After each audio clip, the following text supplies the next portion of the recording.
This morning we have Angelique Dutoy, who's going to come and share the word with us, her part of her testimony, and she's going to just minister to us in a way that we never received before, and we're just open to what it is that she's going to share with us, and we just want to give her a round of applause. Angelique, you're welcome to come up.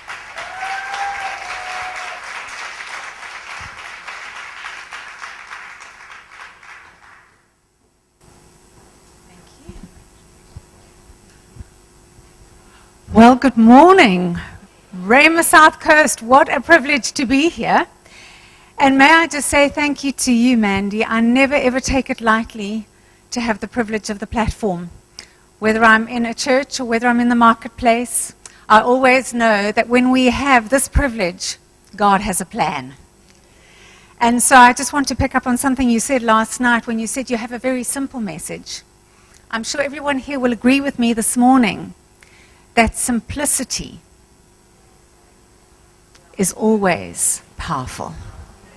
If you look at the words of Jesus, there was nothing complicated about him. And so in that simplicity, I picked up a lot last night. So thank you very much for that. And thank you that we can spend the time together today and just connect our hearts and our minds with what it is that God is wanting to do going forward. Because whether you know it or not, you have a plan and you have a purpose for being here today. And so when I looked at that word promise, I thought, I wonder why we call it a promise and we bank so much on a promise. You know why we do? Because God's word, every single word, is a promise. And what does that mean for us? It means that we can have great expectation. Great expectation of every promise. And I'm living proof that God's promises are yea and amen. No debate, no negotiation, no discussion, just faith. Believing every single word. Why? Because he can be trusted. He gives us a wonderful reason for expectation. And so this morning, I don't know if you've thought about it, but you are living or sitting next to a promise. That promise was given to somebody for you to be birthed. And do you know that you are sitting next to a miracle? Because there are 7 billion people on planet Earth, but there is only one you. So why don't you give the person next to you a big hug or a big high five and say, I love sitting next to greatness. I love sitting next to greatness.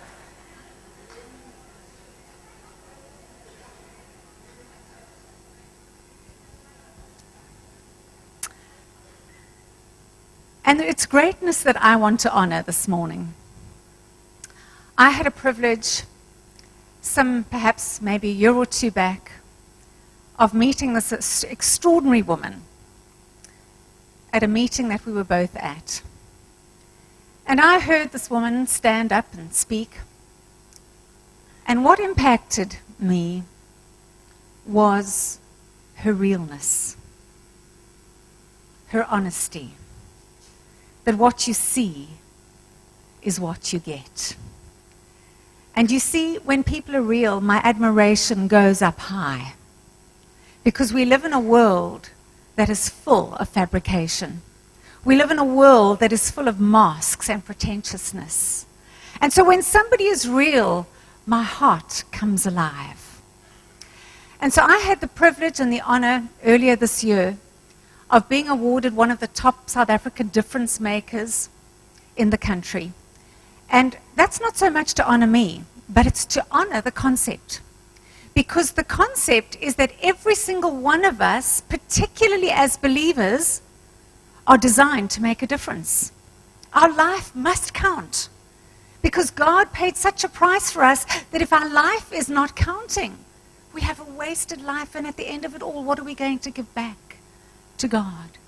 And so the whole concept of the top difference makers is to pay it forward. And what does it mean to pay it forward? It means to invest in somebody else, because ultimately there will be a return. And in the kingdom, it's about the return of souls. And so the whole concept of difference makers is this: who I am makes a difference. And so I want to pay it forward this morning to a remarkable woman who has touched my life in extraordinary ways, and I know that she's touched your life in extraordinary ways, because Rhema South Coast is here, no doubt, because of you, Pastor Laurel. And so I would love you to come up and join me on stage, if you don't mind. Yes, please give her a hand.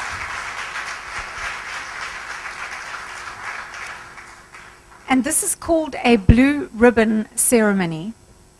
And the blue ribbon says, who I am makes a difference. So I would love to put that on you. And furthermore, I'd love to say, whose I am makes a difference. Isn't it? When we know who we belong to, we know whose we are. And so I just want to honor you this morning as a woman who's pioneered many works in your life. And the other thing I want to say to you is the Lord knows the way that you take. And you've been tried in the fire on many occasions. But his promise is this: you will come forth as pure gold. Every tear you have cried, God has seen. Every obstacle you have overcome, God has seen. Every sacrifice you've ever made, God has seen. And he's saying, this is your season, and this is your time. So will you stand with me and honor this extraordinary woman, because we thank God for her. Did you want to say something? Praise the Lord. Praise the Lord. You know, I remember the ministry that we were speaking at, that I was speaking at, and you were in the congregation, and I met Angelique, and I always had a very bad self-image when I was younger. And oh God, why do women have to cry all the time for everything? You know. And when I met Angelique, I thought to myself, oh my goodness, I started straightening out because she always looks so wonderful and so beautiful. But the one thing I wanted to say, thank you so much, Angelique. I really needed that word. I've had quite a trying time, but anyhow, who hasn't? So, but one of the things that Angelique said to me when I got down off of that platform and ministered, and I met her in the back, we started talking, and she said to me, I am going to SMS you every day, and I'm going to encourage you and exhort you. And in my mind, everybody had let me down in my life. So I never ever thought, I thought, okay, yeah, no, it's great in the moment. We all say things like that, you know, we all exhort one another, encourage one another. And I thought to myself, well, that'll be great if she does do it, but if she didn't, I wouldn't be worried, because so many people had let me down in my life. So I wasn't expecting her to do it. And I just want to say, this is a woman who lives what she preaches. I have seen it. Do you know that since then, Angelique has not failed to stay in touch with me, even though I have failed to stay in touch with you, and just encourage me and exhort me. And for the first few months that after I'd met her, she would send me SMSs every single day, telling me what a great person God has made me to be, telling me how I'm going to make it, exhorting me and encouraging me. And so this is a woman who, when she ministers, she has lived there, she has walked through it. And I'm not just saying that because I know her testimony, which she will share with you this morning. Some of it, I don't know what she's going to speak on, but she will probably share some of the stuff. And we both have a very similar background. And so I just want to say thank you for your encouragement to me. You should be wearing this. And because you have been an encouragement to me, and not only to me, to all the people I know that you have been in contact with, and over the years, all that God has helped you to achieve. And you've achieved greatness in the world situation, but you have also achieved greatness in the spirit. And God honors that. God honors that. And your honor is still being dished out and handed out to you, and especially in the future, you'll see more of it as well. Thank you so much. Thank you. Thank you. And let that be said for every single one of you, that who you are makes a difference. So thank you. You may be seated. It is no secret to success that every single one of us who have achieved or attained any level of success have done so because we are standing on the shoulders of somebody else who cared enough to bend down low enough to enable us to get onto their shoulders to be able to get to the next level. I love what John Maxwell says. He says, one is too small a number to achieve greatness. We're all standing on the shoulders of somebody else who cared enough. And the question we need to ask ourselves is, do we care enough to allow somebody else to stand on our shoulders to get to the place that we need to be? So I do want to touch on my testimony as a starting point this morning. Because I know as we sit there, we all have our preconceived ideas and, our own thinking about, well, I wonder how she got to where she got to. But you know what? I know this. Grace and favor are upon my shoulders. And grace and favor are upon your shoulders. I'm standing on the shoulders of one extraordinary woman. And that woman is my mother. And that is why when I look at the two of you, my mother is no longer on planet Earth. She's gone to greater glory.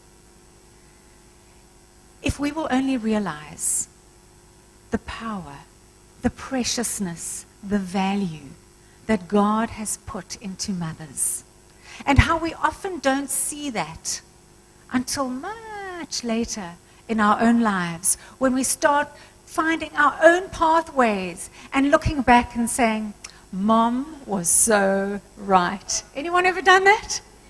Mom was so right. And yet, when you have teenagers, what do they say? Mom, what does she know? She's still catching up. She's still learning. And so I'm standing on the shoulders of a very extraordinary woman who never knew the impact of the download that she had on my life. And I pray she is looking down from glory. She's saying, you go, girl. You go, girl. Because you see, my mother was an extraordinary woman in that she taught me many of the principles that I live by today. Because we grew up in circumstances that were less than ideal. I grew up with a father that never wanted to take responsibility for the family. Job to job, place to place, city to city. We went from town to town. I think the only place we didn't come and live in was Ramsgate. I went to 13 schools from grade 1 to standard 6. We didn't live on the bread line. We lived below the bread line. My mother was the breadwinner. My mother was the glue that kept the household together. And she was the one that used to say to us, remember that. Women are the glue that keep the household together, and you cannot afford to come unstuck. We lived in a place where there was not much abundance. We lived in a place where there was more month than there was money. I often remember my mother going down to the greengrocer and saying, if I could just have 4 potatoes to feed my family. I remember a girl coming up to me at one of the schools that I was at. I don't know where she is today. I would love to get in touch with her. I didn't know God then. She came alongside me while I was so hungry at school. And she said, you might think I'm crazy, but God has told me to buy you lunch today. My mother taught me something else. In a situation that we were in where my father was very unpredictable, personality-wise, emotion-wise, aggression-wise, a very violent, a very angry, a very unpredictable man. You didn't know from one day to the next whether you were with Jekyll or whether you were with Hyde, and you didn't know what was going to set him off. But she said this, it doesn't matter what you go through in life, you never, ever, ever quit. You never give up. You may have to give up some things. You may have to give up some relationships, but you never ever quit within yourself. And so at the age of 14, we moved back after my umpteenth school to a place called Hillbrow. And Hillbrow was a very interesting place, filled with pimps and drug addicts and everything else that had going on around it. And we lived in a little room half the size of the stage. I used to sleep on the floor. Many nights no electricity, many nights no hot water, many nights no food. And at the age of 14, my father sat me down and he said to me, "You are no longer going back to school. You're going to find work to contribute to this household." And because my father was the man that he was, you didn't debate, you didn't negotiate, you didn't argue, you just went and did what he said to do. And even though I didn't know God, I knew of God, but I didn't know God. Inside me, I was praying, "Lord, you know I need this job more than I need anything else right now." And I found a local little community newspaper, and inside there was a 2-liner advertisement, and it said, "Apprentice hairdresser required, no experience necessary, immediate start." And I thought, that's got to be the job for me. And so I went and found a public telephone, giving away my age. I started to dial that number, and I can tell you my knees were having very serious fellowship with each other. And I found this voice on the other side of the phone, and I told him I was 18. I was 14, and that I could come in straight away for an interview. Well, my children are in their 20s now, starting to create their own pathway into the big wide world. What do you know at 14 about starting your first job? But you see, I've discovered this about life. The need drives the solution. The need drives the solution. You see, often in life we want to fight the needs, but the need is put there to drive you to the next level, to find the courage, to find the grit, to get up and take the step up to the next level and say, "I'm not going to focus on what I do not have. I'm going to focus on what I do have." And so my mother taught me grit, she taught me resilience, she taught me determination, and she taught me, find your courage. It doesn't matter how difficult things may be. So I went in for the interview and I got the job. And I learned a very good lesson at a very young age. I watched the apprentice hairdresser next to me wash hair, and I thought, my need is greater than yours, so I'm going to wash hair that much better. I watched the apprentice sweep up hair, and I thought, my need is greater than yours, so I'm going to sweep up hair much better than you. Why? Because I need this job. And so I was determined to make a success. Until 2 years later, one fine day, 2 very official men walked into the salon. And where were they from? The hairdressing union. And they wanted my school certificate and my birth certificate, and of course I could produce neither. And so you see, often in life, we try and give ourselves a thumbs up. But life seemingly keeps giving us a thumbs down. And I remember once being asked to speak at a kindergarten. I thought, how am I going to take the message that I speak and bring it down to this level of kindergarten? And I thought, you know, I always talk about your thumb, and I spoke to them about the thumb, and I said to them, do you know that this is the most important finger of your body? Because with that we say sharp. It's your balancing finger. It's right. It's great. And so today what I want you to do is put a smiley face on that thumb, and I want you to remember for the rest of your life that I am a thumb body special. And you see, when life wants to give you the thumbs down, you've got to remember the promise that I am a thumb body special. And so, of course, the end of my hairdressing career came to a sudden stop. And so what I did was, unfortunately, what a lot of women go and do. They go and look for the answer outside of themselves. Anyone here been to look for a knight in shining armor? Well, I did. And horror of horrors, what did I discover?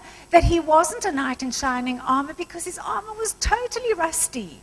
Because all that glitters is not gold. All that glitters in life is not gold. And worse still, I discovered something at a very young and tender age. This man had in his life exactly the same patterns and habits and issues that my father had in his life. Here's the clue. Every time we have a clue, it is the cue to do something different. Every time we have the clue, it is the cue to do something about it. The clue is this: issues left unaddressed in your own heart will attract more of the same. Issues left unaddressed in your own heart or your own mind will, like a magnet, attract more of the same. Have you heard women say, I don't know what it is, but I just keep attracting the same type of man over and over again? Or have you heard somebody say, I don't know what it is, but I keep getting into debt over and over again? You see, those are the patterns that we need to break with the promise. And so thank God my mother's words came back to me. You cannot afford to quit. You cannot afford to come unstuck. And so I looked at my mother's life, as difficult, as tough as it was. She stood tall. She stood an amazing example to me. But I knew this: I didn't want to live the life that she had lived. And so I made a decision to take the clue and take the cue and do something different. And so at the age of 21, and I don't have time to meander through it all today, but at the age of 21, engaged to be married to the man of my dreams, I found myself in a very dark, a very deep, and a very desperate place, not knowing why I was experiencing the things that I was experiencing. But I realized this: most of my life I had lived in fear.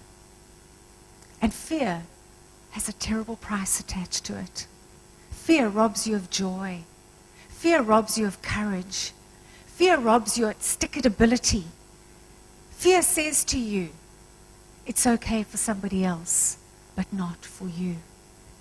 And so at the age of 21, I found myself in a place where I was just between merely existing and contemplating death, believing that I had no future, believing that I had no hope, desperately trying to hold on to my mother's words, but not knowing how to find that pathway that was going to keep me going.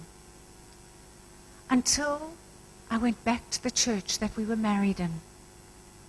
And I walked in, my new husband was unsure of what was happening with me. He thought I'd gone completely neurotic, had no idea what to do with me. I walked into that church all by myself, knowing that if that day something didn't shift, I might not be alive tomorrow. And as I walked down the church all by myself, and I sat down towards the left-hand side, the choir walked onto the stage, and the very first woman who walked out on that stage was a woman who radiated like you. And I looked at her. I didn't know her from Adam, but I looked at her face. I looked at her eyes. You spoke last night about shining eyes. Her eyes spoke life to me. And I looked at her and I thought, I don't know what you've got, but I am in such desperate need. And what she taught me was this: we can share the love of Jesus without saying a word. I saw Jesus in her. I saw Jesus in her life. And her eyes caught mine. And she looked at me with compassion. She looked at me with love. And inside me there was just a glimmer of hope that maybe I would still be alive tomorrow. I don't remember the message. I don't remember anything that was said. But I remember this: the second woman upon whose shoulders I'm standing. I walked out that church door with lead in my boots, thinking, if something doesn't happen today. And there she stood, someone who cared enough to bend down low enough to let me get on her shoulders because she said, I see potential in you. Do you know what potential is? Potential is power in reserve. Potential is that power that hasn't been tapped into yet. And exactly what Mandy said last night, the enemy will do whatever he can to snuff it out. But if somebody will care enough and come alongside enough and link arms with us enough and say, I care about you. I want to see you reach your full potential. Stand on my shoulders a while. And then when you've stood and you've reached your level, then you go and be the shoulders for somebody else. That's the power of discipleship. Do you know I'm writing my second book at the moment, and I just wrote in there, what would have happened if? What would have happened if? She looked at her watch and she said, I need to run now. I need to go and make my husband some lunch. I might not be alive today. All because somebody cares enough to bend down low enough to stand on the shoulders. You see, we don't realize how influential our lives are. We just think we just live in Ramsgate, you know. I'll just get on with my little itty-bitty life. Because somewhere in the distance, God has got a plan for my life. You know what I've discovered? Opportunity does not come. Opportunity is here. Opportunity is now. Open your eyes and see, for opportunity is all around you. Opportunity is within reach every second of every day. We just need to be aware enough to see it. What did we sing last night in that one beautiful song? Open the eyes to the awareness of your presence. You see, if we have an awareness of his presence wherever we go, we'll never miss the opportunity. But you see, if we want to be a blessing, it's going to take bending down, letting somebody else stand on your shoulders. And then the third person upon whose shoulders I'm standing on is a woman who invited me to a business opportunity meeting. I looked at her as if she was completely nuts because I thought, what am I going to do at your business opportunity meeting? I know nothing about business. I don't have a high school education. And what on earth am I going to do there? Because you see, when fear drives your life, fear will stop you from the opportunity. And so I went along, afraid. I love what Joyce Meyer says. She says, do it afraid. If you must, just do it. I went along afraid. And on the stage ran this woman, full of enthusiasm, full of joy. And what did she share? Her story. Because you know your story shapes your world. And she said, this is where I was, this is where I am, and this is where I'm going, all because of this business. Is there anybody in this auditorium who would like to be in direct selling and earn a 6-figure income? I thought 6 figures, I don't even know if I can count to 6, but yes, please. I would desperately love a 6-figure income. And that was the start of my entrance into the marketplace. All because I was available to take the opportunity. And you see, that's the same for many of us, is opportunity abounds, but we don't often take it. Then we sit and we say, when, God, when? How, God, how? Who, God, who? And he's saying, just open your eyes and see. Now, when we were growing up with next to nothing, my mother had 1 tin of Nivea cream. You know the little blue tin with a white writing on top? And she used to say to us, we're not going to focus on what we don't have. We're going to focus on what we do have. And so you only have one skin. Every day we had to put our fingers in that Nivea tin and put that cream on our skin. And I remember very, very clearly the day as a teenager that I thought, there is going to come a time in my life where I will be able to choose any type of skincare that I want to put on my skin. Little did I know that that seed of a dream would one day, because the woman invited me to a business opportunity meeting, would one day result many years later, cast your bread upon the waters, for in many days. Little did I know that we would become the proud owners of one of the most proudly South African skin care, beauty, and health giants in this nation. All because of one little seed of a dream. Never, ever, ever despise the day of small beginnings. You have no idea what God can do with your little seed. What I've discovered about the little seed is it's my responsibility to sow it. It's God's responsibility to bring the harvest. But in my sowing, I need to obey the instruction. You see, there is a very fine line between God's sovereignty and human responsibility. I'm going to say that again. There is a very fine line between God's sovereignty and human responsibility. God does not expect me to do what he can do, but he does expect me to do what I can do. If you will obey God's instructions, he will remove the obstructions. If you will obey the instruction, he will remove the obstruction.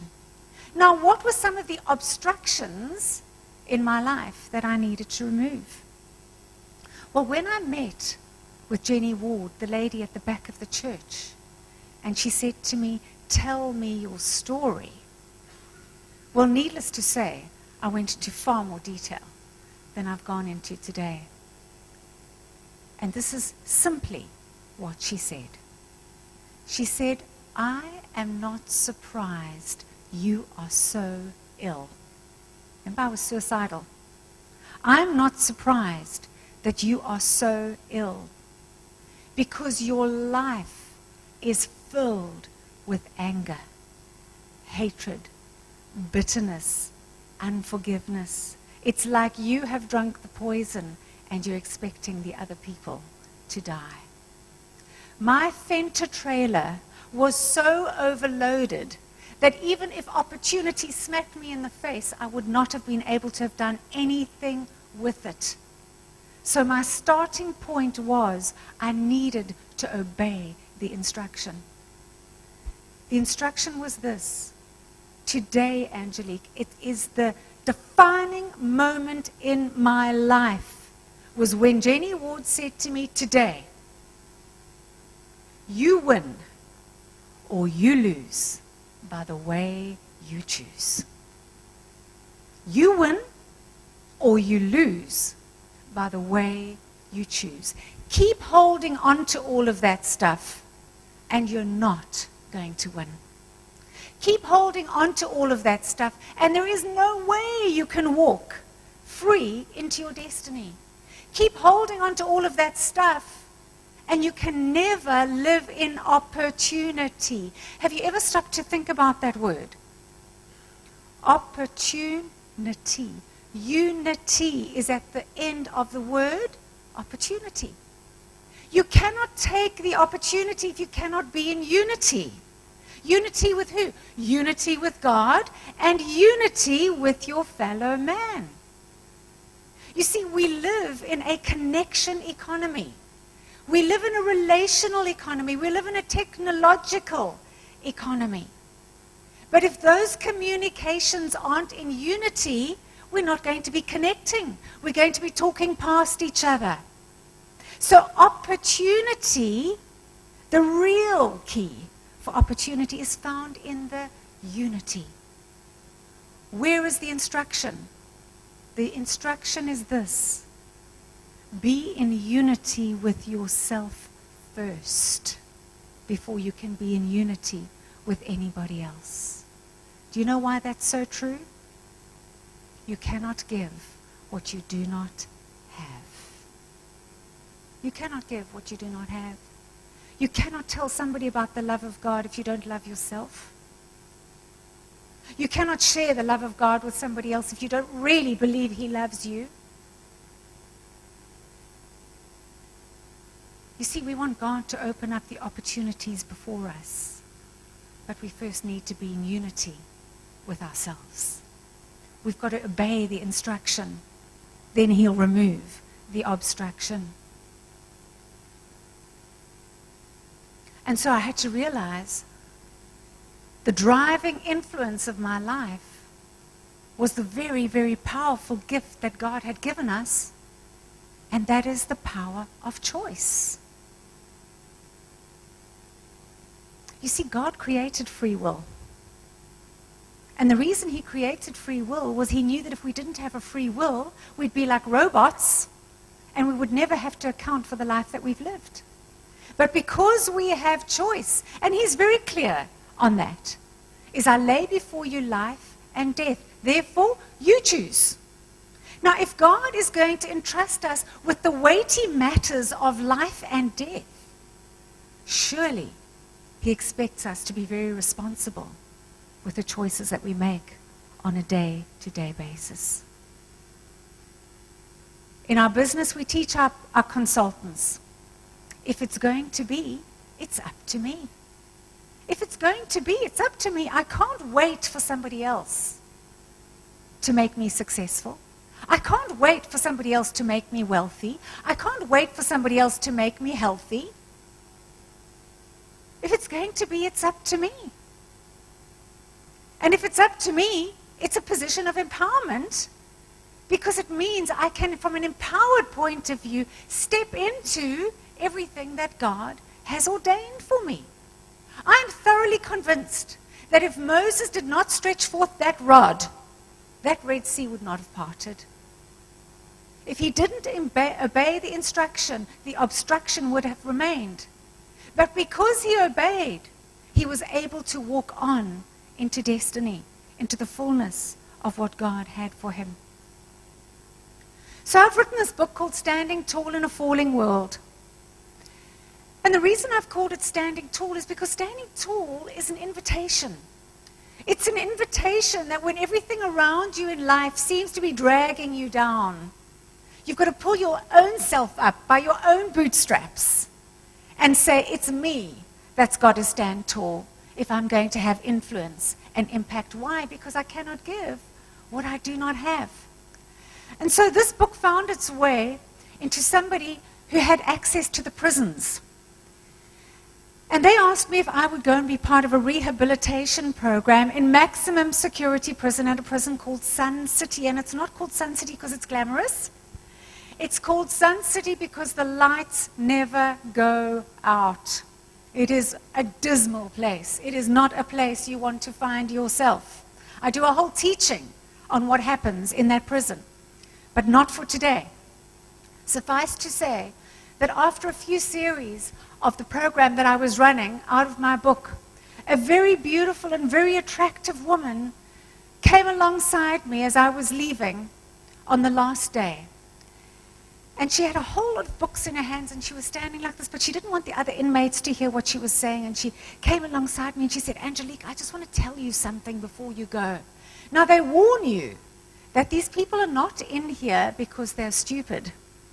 They're in here because they are very, very clever. So I was on guard. But she was a wonderful woman, and she said to me, I just want to tell you something, Angelique. She said, I'm not a criminal. I'm not a criminal. I just made a very wrong choice. She said, I'm spending 15 years of my life in here because of that wrong choice. And I looked at what was in her hands, and I looked on top of all of her study books. She had a Bible. And I said to her, you know, what I'm loving about what I'm seeing about you is you making the most of the opportunity that you have in this place, in this confined space. You're making the most of this opportunity.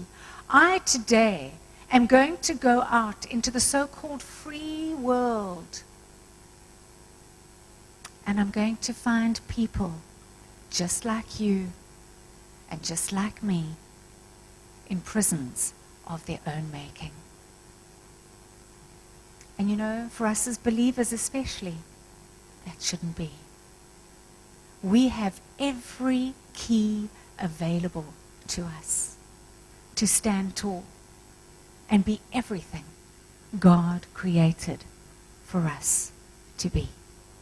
The only decision we need to make is, what am I going to do with the freedom of choice that God so powerfully gave to me? So who would like a copy of this book? What do you do when you want something in life? What do you do? What do you do when you want something? You go and get it. There you go. You come stand here. Just remind me of your name again. Stephanie. You know what Stephanie has just shown us? Is that life is not something that comes to you. Life is something you move towards. And the fullness of everything God has got for you will be yours. Just stretch forth that rod. Thank you so much. Bless you. I'll sign that for you.